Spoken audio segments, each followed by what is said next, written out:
Hello and welcome back to Elevate Ordinary. I'm JonMarc Grodi. And I'm Teresa Grodi. And this is Mary Prudence. And we're bringing you extraordinary conversations about the ordinary pursuit of truth, goodness, and beauty. Well, crap. And we might not have long. We might have used up all of her time. Introducing Mary Crap. Prudence Grodi. She's here. She's a little fussy. You know, she was happy for like an hour while we were getting everything ready. And here we are. And that's just the way the cookie crumbles. But we're glad to be back here. It's been a while, Teresa. And we're actually not back here. We're in a new place for the first time ever.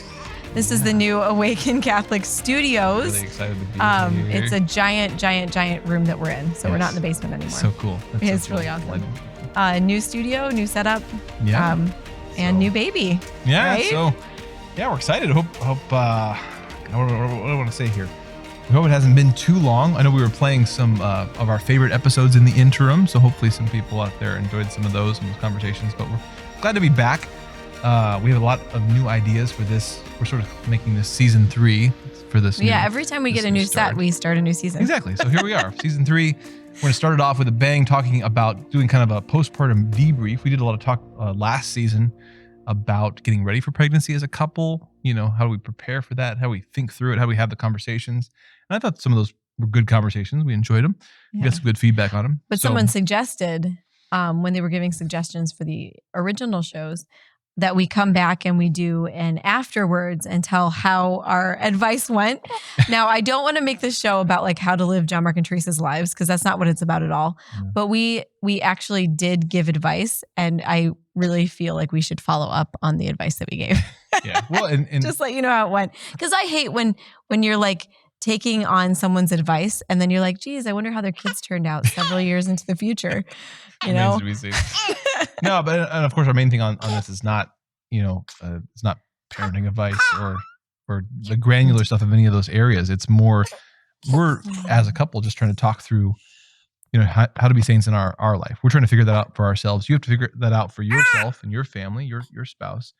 But we can hear each other having those conversations and kind of figure out the art of conversation, figure out the art of evaluating our life and looking at the opportunities we have in light of the virtue. That's what a lot of what we do here is looking at our life.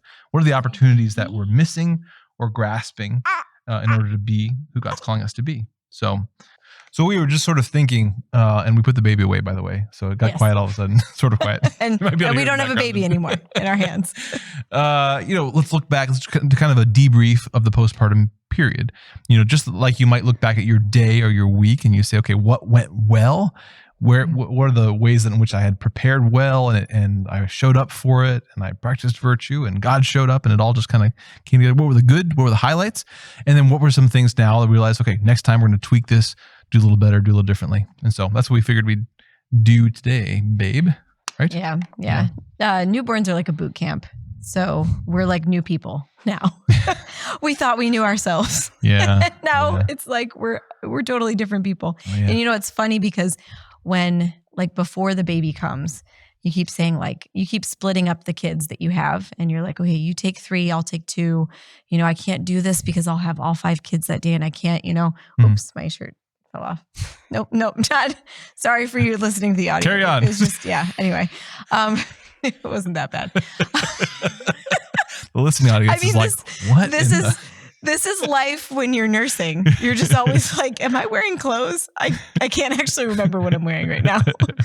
But now I find myself saying like, well, I can do this because you'll just have the older 5 and I'll take the baby and you'll just have the older 5. You also lose the ability to count for a while whenever you have a new baby, because it's like, oh yeah, okay, wait, how am I doing 1, 5, 4?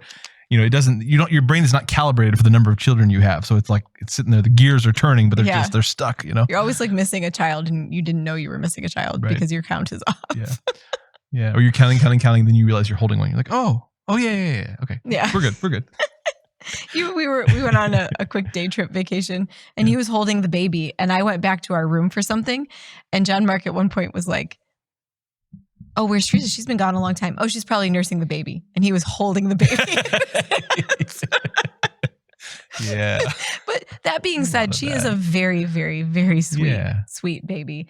I still don't know what camera to look at yet. So I'm sorry It's for that people who guy. are watching That guy right there. who might be bothered by Right? me That like, one? Or this one? like staring That off one. into space somewhere. I don't Doesn't know. even matter. Okay, cool. So, babe, So anyway, how did the postpartum period go?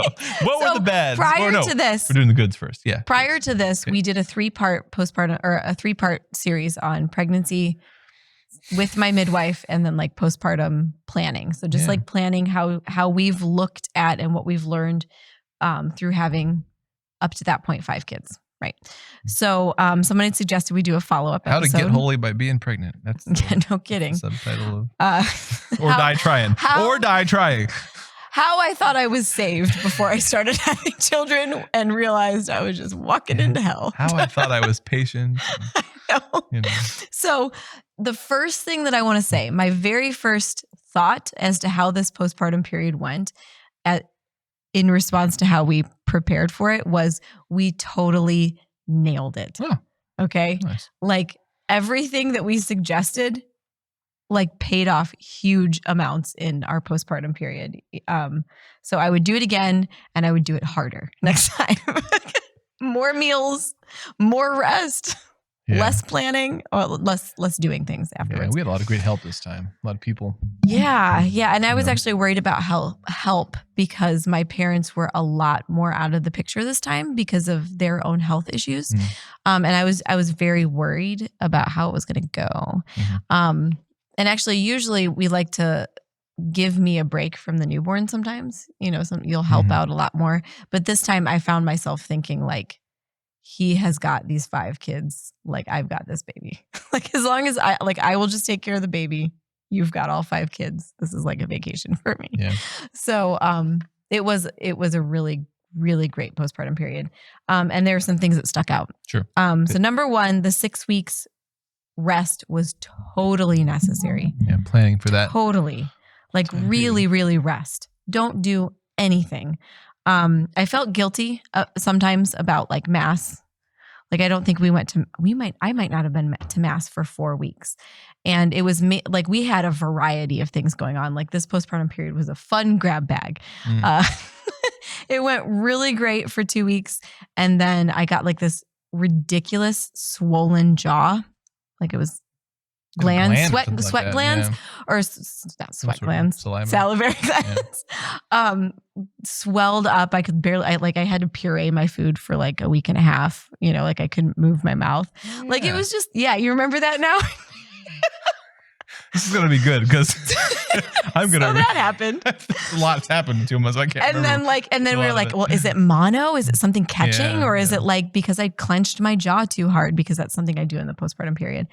And then like you got what I thought at the time was influenza. Like it looked to me like clear cut case of influenza, but he was down for about 2 weeks. Yeah. And COVID was going around at that time. So who the heck knows? Yeah. It would have been our 3rd time with it. So who the heck knows? But it was all within the space of the time we'd already decided ahead of time. You know, I have time off for this. We have people around. We're gonna have this definite time period of rest and staying home. And your mom stayed with us for 4 weeks. And so, you know, like a lot of stuff happened, but it was we were already kind of prepared to weather it in a variety of different ways. Yeah. So I did feel guilty about things, but I had to keep telling myself not to feel guilty because I'm exempt from mass. I'm sick and I'm taking care of a child. You know, the other adult in the house is sick. Oh, and we had a throw up virus. We had a throw up virus too. When was that one? Right after the baptism. Oh, wasn't it? I don't know. Oh. So, like I definitely went through, let me go back to my notes. Otherwise I'm just going to keep listing illnesses instead of actually talking about things. Yeah.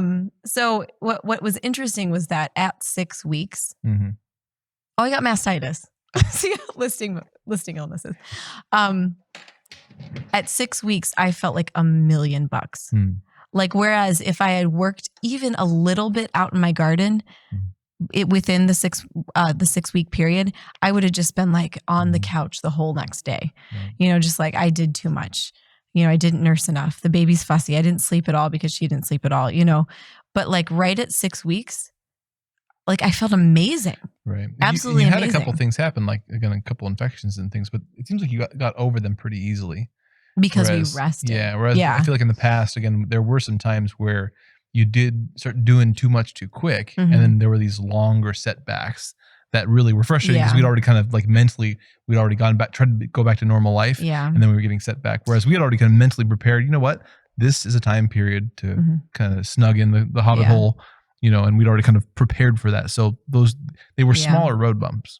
Yeah. There's like this Moroccan postpartum video about like how Moroccan women traditionally take care of their women. And one phrase that kept standing out to me that really kept me rooted in reality, again, like prudence, you're rooting yourself in reality, was that they call the postpartum period, she's beside her open grave. And so I just kept thinking that like, this is a time where I am particularly vulnerable. And if I'm vulnerable and something happens to me, something happens to the baby, you know, like she doesn't nurse as well, or she doesn't, you know, like there's a lot of things that can happen to me. Like, so like she's beside her open grave. Right. I just kept thinking that. And that was really what it felt like. So, so going along with that, another thing that I recommended and I really agree with, because this was the first time I'd had a baby outside of August, and it was cold when we had the baby. Yeah. And it stayed cold for a while, but to keep warm, I mean, we would have babies during 90, 80 degree heat waves before, and this baby was born in the cold, and I could not step outside on a 60-degree day without a hat on and like a jacket and shoes and not feel like chilled to the bone. Like I almost felt like my brain was cold. Like it was really unexpected. And I didn't like anything cold. I didn't like salads or cold fruit even. I didn't want smoothies. I didn't want a cold coffee. Like I basically just wanted like soups and warm things. And so that was like a first for me. So since that's not even remotely spiritual, but because I suggested it, I thought I'd let you know how that went. So number 3 is we were totally on, like we're Fleek. Oh my gosh. What is that thing that they say in that one funny on movie? Fleek? Is that what it is? I don't know. Fetch. That was totally Fetch. Wait, no. That's supposed to be a bad thing. Fetch is a bad thing. No, Fetch is a good thing. No, it's not. You know what it is. Was to watch happy things. Fill your mind with only happy things, even if you feel totally guilty about the fact that you're rewatching the same exact movie 7 times. Okay. So I watched a lot of Rick Steves. I love Rick Steves. Jane Austen. Yeah. You experienced this too when you had the flu. Like it was hard for you just to sit still. You would start feeling good one day and you like take the kids to a park. Well, and of course this is a topic that's we should do a longer episode on, but yeah, this topic of kind of managing your mental life, right? We tend to be negative creatures as human beings. Even we who are positive, as soon as things go bad, we begin thinking very counterproductive thoughts. Oh yeah, I've got them right here. Yeah. I'm going to read off some. She's going to read some of those, right? Okay, go for it. So like the alternative to keeping your mind happy in a time when you're really vulnerable to spiraling OCD kind of thoughts, which is really common in the postpartum period. So it would go like I had a lot of I can't even feelings. Okay. Like I can't even keep the ants out of the house. I can't even keep the porch clean. I can't even homeschool. I can't even keep us closed. And I had to actually like banish those thoughts, like almost like rebuke them, you know, like in the name of Jesus, rebuke them because I had to see it as a short-term thing. This is a short-term thing. We're taking care of me because I would go from, I can't even keep this. There are spring ants on the floor. There's spring ants on the floor that come every spring. I know that they come. And that would go from there's spring ants on the floor to I don't even know what's behind all these walls. There has to be an infestation of something else. We're probably infested. There's going to be so much damage and it'll take so much to fix when we are going to sell this house. And we're going to do this to every house because we're horrible citizens. We suck at home ownership. Like from the normal spring ants to like everything is horrible and we always do this and we're just bad people and we should just like go away. I mean, like the thoughts are so quick. Yeah. And so when that would happen, instead of trying to figure out what caused that thought, instead of trying to solve that problem of the spring ants and why we never get anything done, I said, nope, this is within my 6 weeks. I'm turning on Jane Austen. Yeah. And so again, this is not the power of positive thinking, of trying to pretend that what's real is not real. It's that we always have a choice of what aspect of reality to focus on. Mm-hmm. And we tend to focus on the negative and then to exaggerate the negative till it becomes untruth. Mm-hmm. And that's part of the way the devil works. He works on things that are true. There are ants in the house. But then he sends us down a rabbit hole of making that this all-encompassing thing. Things that are true, minivans sinking in rivers are a death trap. Yes. Okay. I've heard things that are true. Yeah. Okay. This comes to me a lot when I'm postpartum. Okay. And I would be like, it would sound rational, like Chesterton's Rational Man, or what's that chapter? Hyper-rational, the maniac, right? Where you're like, how irresponsible of me to have never looked up how to get my family out of a sinking minivan. Okay. And then you're like, well, learning how to escape your vehicle is true. Okay. But during your postpartum period, it's just not the time to do it. So I would have to give myself permission and say, like, what would happen if I didn't Google this right now? Oh, I'm not doing anything for the next 3 weeks. I'm not going near any rivers in any minivans. We'll probably be okay. Turn on Rick Steves. Right. And I mean, I really had to do that a lot because you do have these like psychotic thoughts postpartum. Mm-hmm. And you just have to be like, nope. Well, and we have it's these. not this time. We have We're these going to at the think best about of something times else too. And this is again something that we can practice. We should be practicing all the time, so that at those difficult times or postpartum or other difficult times in our life, we've developed the habit of recognizing when we're kind of spiraling into a little bit of mania, right? Again, Chesterton's Maniac, he has this great chapter at the beginning of Orthodoxy where he describes the person who, the maniac is the person who, it's not that they're irrational. They're not. The crazy person, the maniac, is not irrational. They're hyper-rational in a small space. Mm-hmm. And so they've focused on one tiny piece of the universe, and they are hyper analyzing that tiny little space. And you can't reason your way out of that box. The only thing you can do is step out of the box and breathe the fresh air of the larger universe. I'm paraphrasing Chesterton here, but the point is that it's not a matter of logic so much as it's a matter of faith, that we choose to focus on the more important truths, the bigger truths. God is still in control. Mm-hmm. He's led me to it. He can lead me through it. His grace is enough in this situation. There's some good in this situation. Yeah. There's always that opportunity, but managing our mental life means we recognize that the spiritual battle takes place a lot in what we allow ourselves to focus on. It's not about telling ourselves untruths, making ourselves feel good with things that aren't true. It's about focusing on things that are true and are more important, that are bigger and wider and provide the true context for the life that we live. And I think that is why I know sometimes people get startled when they hear moms reflecting on how they like had thoughts like, oh, if I just throw the baby out of the window, or what if the baby just fell into traffic? And you're just like, why would anyone ever think that? But then that way, when it happens to you, which it did postpartum, like, and it wasn't terrible. It was just like, kind of like, we're out in traffic. I better hold the stroller even tighter, like you're just like, it's not, and not that it's not real. It's just like, it happens and it means nothing. It's just a floating cloud that's going through my head and it'll just keep going. Did we ever have Dr. Bataro on? No, Andrew did. He's so cool. I don't think we'll get him. But he makes that comment, there is about your mental life. There is a bit of this weather pattern, right? Sometimes it's just, they're just clouds going through. You can decide what to focus on, and you can have thoughts and choose not to react to them. You can choose to let them go. Practicing those habits of mental management and inventory are important, right? Because in some sense, you are what you choose to allow yourself to think. Yeah. And part of it was just having done it so many times. Like I knew there was one particular scenario that happens just constantly when you have a new baby, which is that you don't have enough hands to both be nursing and keeping the baby asleep and hold a book, hold a phone, get help somehow without shouting and waking the baby up.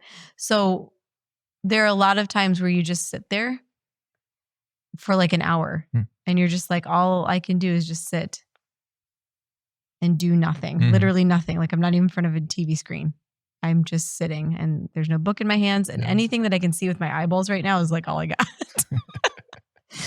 And knowing that was coming, because I remember that was like a huge burden before where I'd be like, I am so bored and there's no one here to help me. And I'm going to go crazy if this baby, And it's easy in those times, especially nowadays, like if you've got your phone handy, right? It's easy to then turn to sources of stimulation, sources of thoughts that are negative. I mean, we get on social media, we surf the news, we follow the drama. And that's not, if part of that mental management, keeping that mental inventory is making sure that our inputs are limited and positive, right?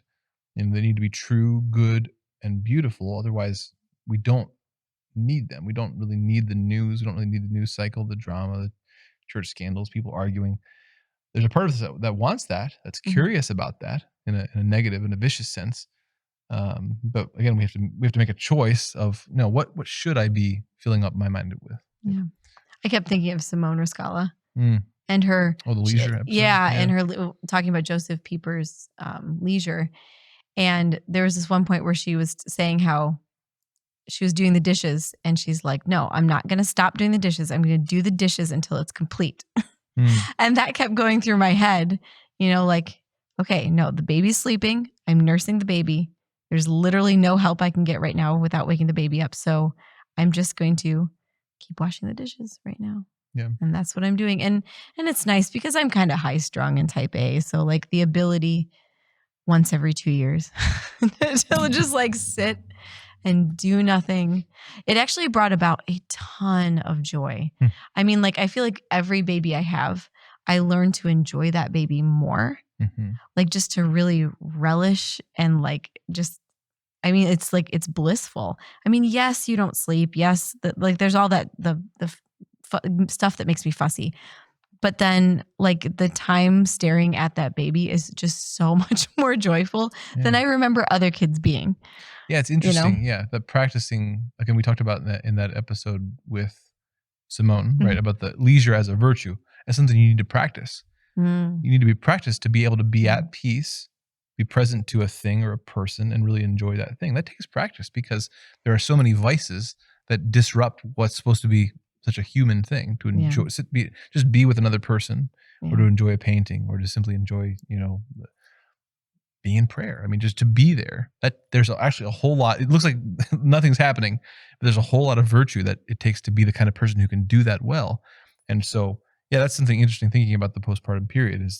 We've gotten better at planning ahead of time, but also practicing what it takes to be able to be in that frenetic, messy, uncertain time period as a family, but to remain at leisure. And on my end with the 5 kids this time, we did a lot of fun things, during the postpartum period when I was off, going to parks and, playing games and things together.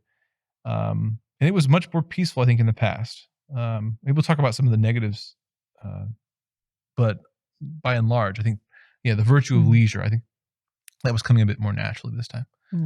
Yeah. It was really great. Yeah. I'm glad we did all the things. And the next thing on my list is that totally right about meal trains, totally right about preparing frozen foods, and especially snacks. I was just so grateful that I did that very last batch, like right before I had the baby, of those energy date balls. I will link the recipe to those. I've made those. I've had those for 4 postpartum periods, and they are just the best.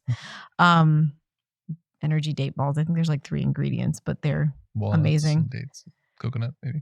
Yeah, I think so. But they don't even taste like that. They taste like amazing little salted caramel balls somehow. But I would have made more.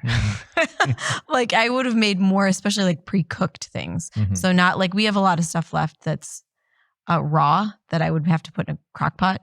But like the pasta bakes, the already cooked and soup, like that went so fast, and that was so helpful. So I think like next time, God willing, I'm always thinking next time, like that would be something that I would totally pack my freezer with. The Keto Rolls, I will link those below because we don't like to eat a lot of bread.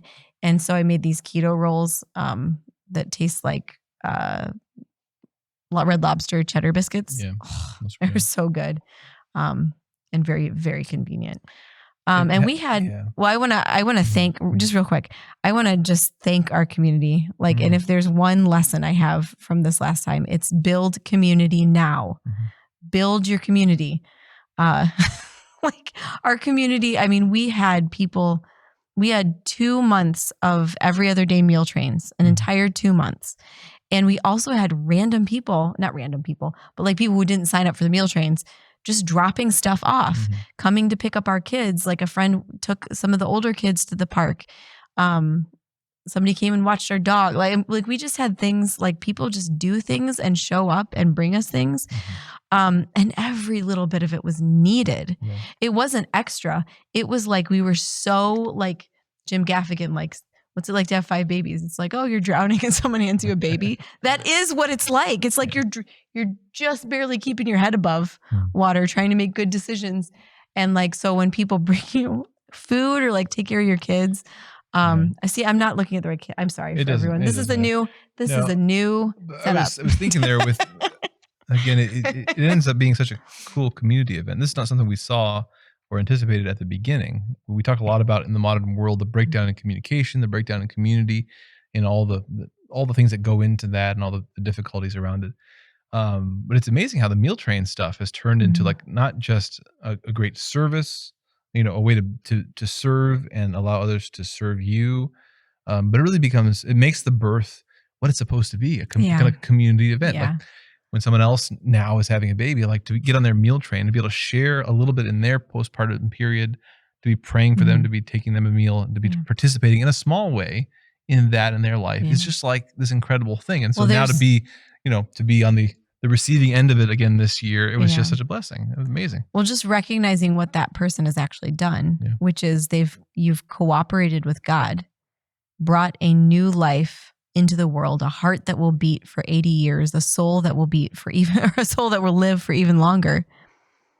And you're recognizing the sacrifice and the death that was needed to bring that about, and it did feel a lot. It reverses, very community oriented. It reverses society, where the family life is this utilitarian thing that's on the bottom.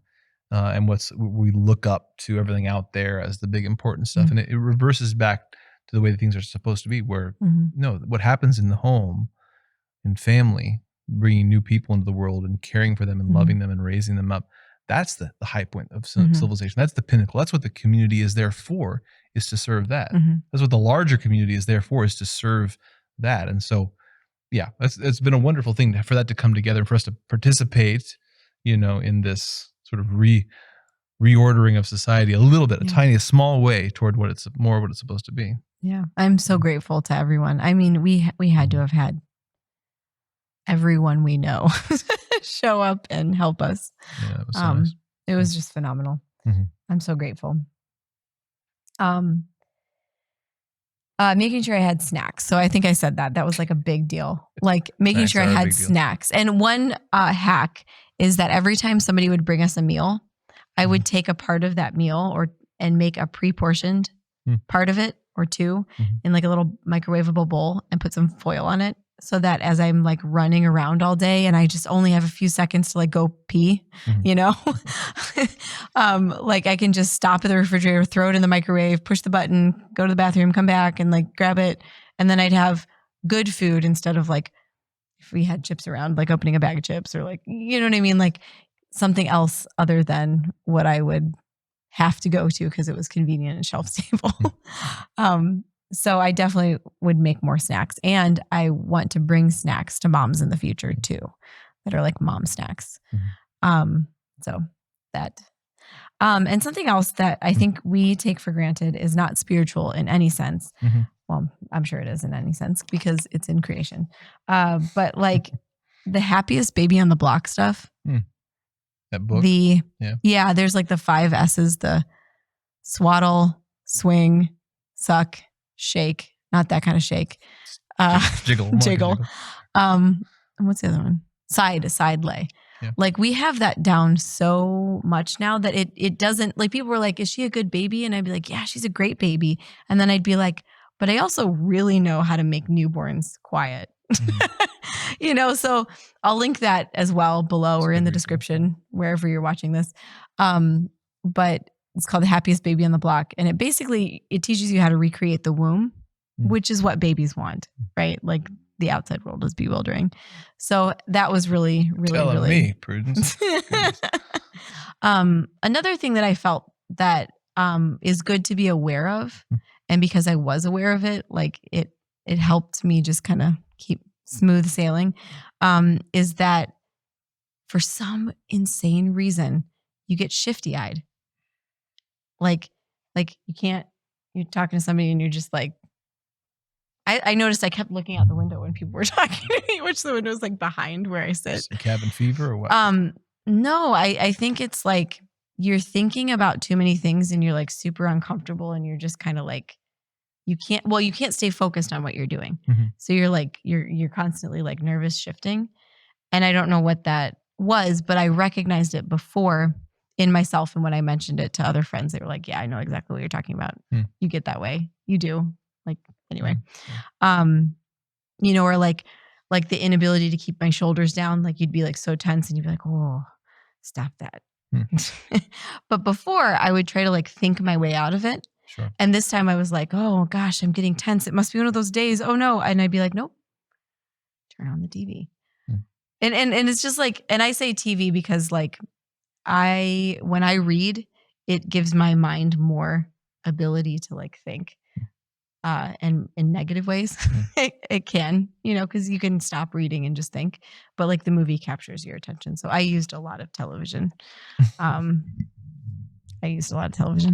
So sorry. Jane Austen. If you don't like television. How many times Jane have you watched Austen. Sense and Sensibility now? Oh, come on. Like a bajillion. It's a literal number of the times that I've watched it. So yeah, then there was less postpartum fear this time in terms of like our relationship. I was less concerned about like disappointing you by not getting something done, or less concerned about whether or not we were homeschooling during that period. Less concerned about whether I was sleeping. Like that's the thing that makes you crazy as a woman. But I found this time, and it might be because like a combination of your availability, your mom being in town, and then the ages of our older kids. Like I did not freak out in the middle of the night, except for a handful of times. I was just like, it's okay. I'll just stay up with the baby. And then you kind of like just enjoy or nurse or like think about other things. And I was like, I'll just nap sometime in the afternoon tomorrow. It'll be fine. Like there was no pressure the next day to like go back to work or go back to playgroup or make a bunch of meals for somebody else or even cook. Cause I didn't have to worry about cooking because we had meals and we had a whole bunch of lunch meat and we had the meal trains. You know what I mean? So it was like, tomorrow can just be a day of existing. So I don't need to worry about sleeping. Right. So, I mean, that was a big thing for me because I've never felt like that in the postpartum period. I've always like panicked in the middle of the night, counting down the hours that I might have left to sleep. Right. And it didn't happen this time. Yeah. And like a handful of times. But no, that was really wonderful. So yeah. Good. So things that I would do differently. I had mentioned this, so that's the only reason why I'm bringing it up again. I probably won't encapsulate my placenta again this time because they made me really weepy. So I'm just not even going to go bother with that anymore. I would definitely make more pre-cooked meals, especially soups.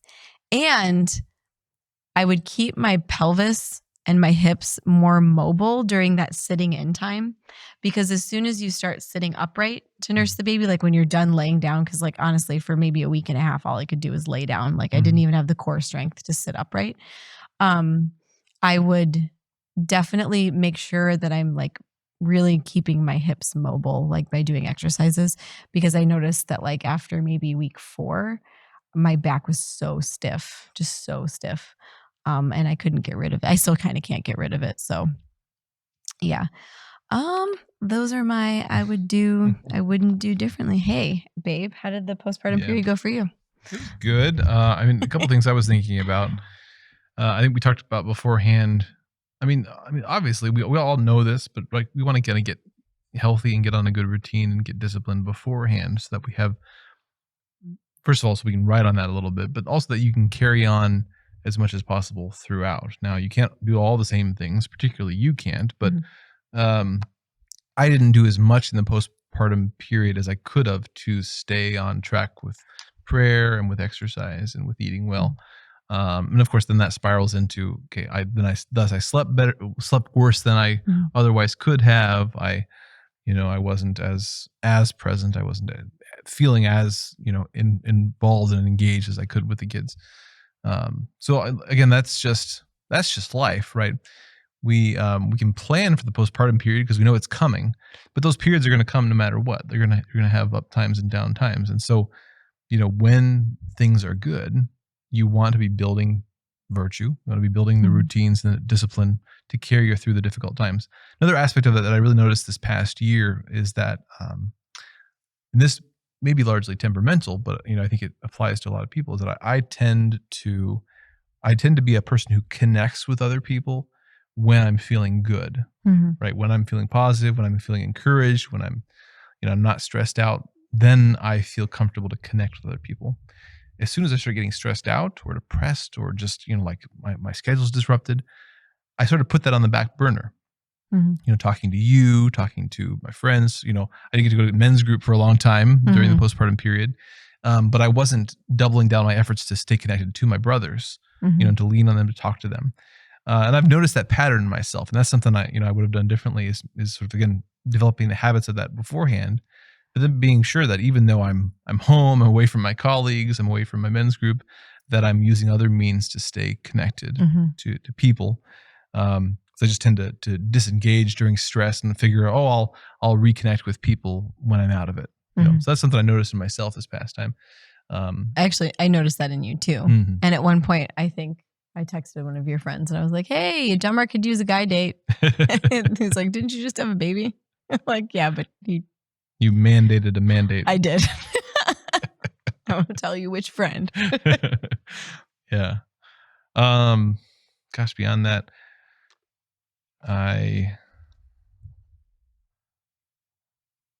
don't know what else. could do better about that. And I think that that's actually good because we didn't have like a huge, there were lots of things that could have disrupted us.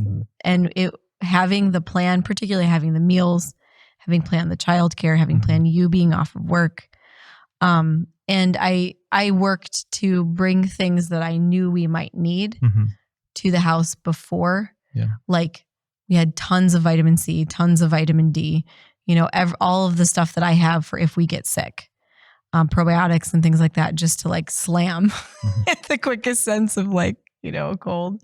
And for the stomach bug, it was nice that we had all those like Chuck's pads left over from the birth, like those little puppy pads or whatever, because then it was just like, just stick them under the kid's pillow. Yeah.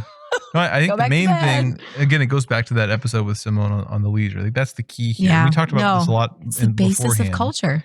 We talked a lot about this beforehand in that, like, how do you look ahead toward a weekend or toward a Sabbath or towards a vacation, or in this case, towards a postpartum period, which in some sense is like getting sick. Like, what do you do with that time when the prudent thing to do is to not be going out, not be trying to be active. It is to hold back. Well, again, we often as human beings, when we have those time periods, we tend to just blow them off. Like, oh, now I can relax. And by relax, we mean like Netflix and eat chips or whatever. Rather than, no, how can I take this time for leisure, in the Sabbath sense of being very close to people, being very close to God, simply being present to the things around me and really enjoying them in a new way, in a way that we can't normally do. Now, again, the postpartum period, it's going to look different for everybody. Not everybody, we're really blessed to have a lot of flexibility. We're able to take a long time, but whatever time period is, whatever shape it has to take, the task is the same, right? Because leisure is still the goal of all of our lives. Like, we work during the weekdays for the leisure of the Sabbath. We work during the Christian life for the leisure of heaven. Leisure, in the end, is the purpose. It's being with people. It's being in relationship. It's being present. It's enjoying things from God. That takes practice. It takes preparation. I thought of something. And the more we're practicing it at all times, especially on our weekly big S Sabbath, the more that we can embrace it, even on those times that are kind of foisted upon us by life, whether it's the postpartum period or getting sick, which we had a couple of those we did both. Yeah, we had both. A lot of both. Something that I reflected on a lot was, and I know that this is going to be more controversial than I think it should be, because it's my opinion and I don't think it should be controversial. So I think that regardless of your comfort level, you need to accept help.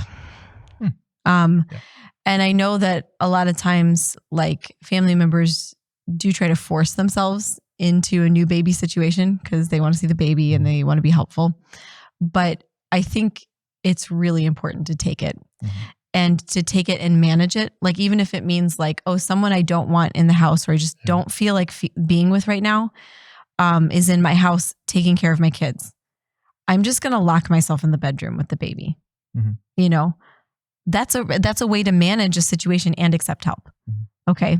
Or like, someone washed all my dishes and put them away and they're all greasy because they do dishes a different way than I do, but we can now eat off these. Like, they eat off them.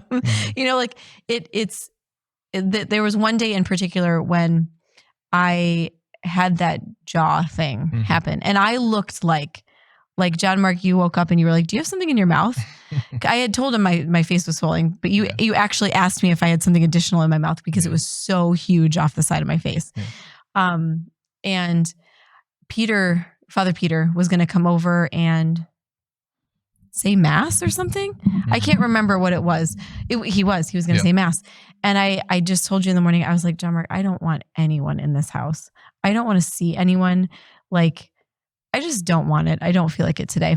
And before I could get that across, Father Peter showed up and he walked in the door and he looked at me and he goes, "Aw." And I was like, "Hi." I mean, I couldn't even smile. Like, it hurt so bad. And he sat with me and he went and he like got me soup and pureed the soup with like the pasta bake and he fed me and he went and got like medicine and like he did stuff around the house for me. And I literally thought that the best thing for me, the best thing for my mental health was him not to come over so that I didn't have to deal with all of the emotions of someone being in my house. But in reality, like, I don't know what I would have done that day if he hadn't been there, because you weren't there. It was something, you weren't there, or I don't know if you're at work or something like that. But like, I needed it. Yeah, well, I really needed it. That mental, and I didn't know it. Mental management, right? Like we, sometimes we have to push past those assumptions.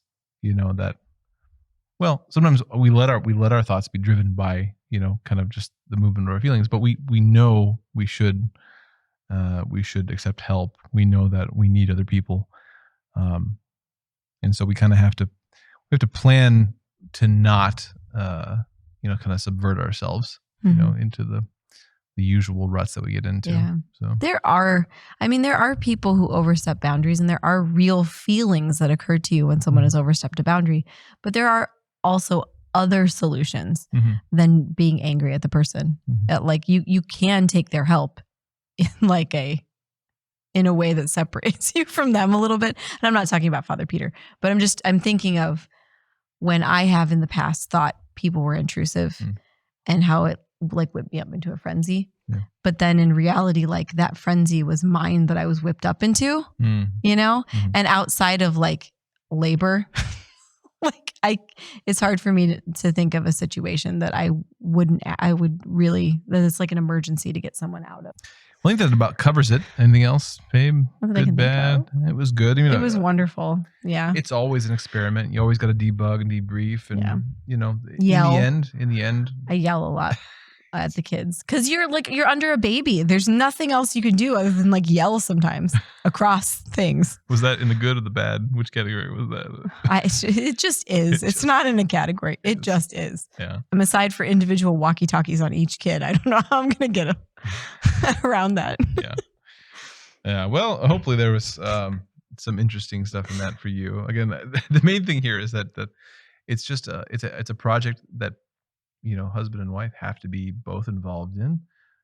The more that we can proactively plan together so that whatever happens, it's something that we're tackling together. Mm-hmm. That's the key. And then again, as we always talk about, you know, we're always, whatever the circumstances, which we can't always control, we're looking at our reactions to them Mm-hmm. and the ways that we can be better prepared. And that even when our best laid plans go awry, Mm-hmm. how we can just receive and react well, Yeah. and remain present and remain and connected to God. always look forward. Mm. You know what I mean? Like nobody's birth is ever perfect. Mm. Nobody's postpartum period is ever perfect, Right. clearly. But like, it doesn't have to be a fault. You know, even if you're saying I would do something differently, it doesn't have to be like a guilty fault. Mhm. You know, it can just be like, just look forward. Think about what if there's a next time and like what you would do differently. Open up a Word document, write that stuff down. That's right. I've got my 10-year-old, 12-year-old, 11-year-old, I don't know, Word document where Keep adding stuff. yeah, trimester by trimester, Right. my little thoughts. That's good. Yeah. Yeah. Cool. Well, thank you for joining us for this episode of Elevate Ordinary. Hope it's been inspiration, edifying to you, or at least got you thinking. We'd love to know what you think. Let us know. Also, again, if you're interested in supporting this show, our Patreon community at Awaken Catholic is the Manor at St. Anne's. And gosh, one of the days we're going to do that book study on That May Be a Strength. We'll get to it one of these days. That's what that title is based on. But check out that Patreon community and support us there. We appreciate that. And once again, this is Elevate Ordinary. JonMarc Grodi, Teresa Grodi. We'll talk to you again next week. God bless.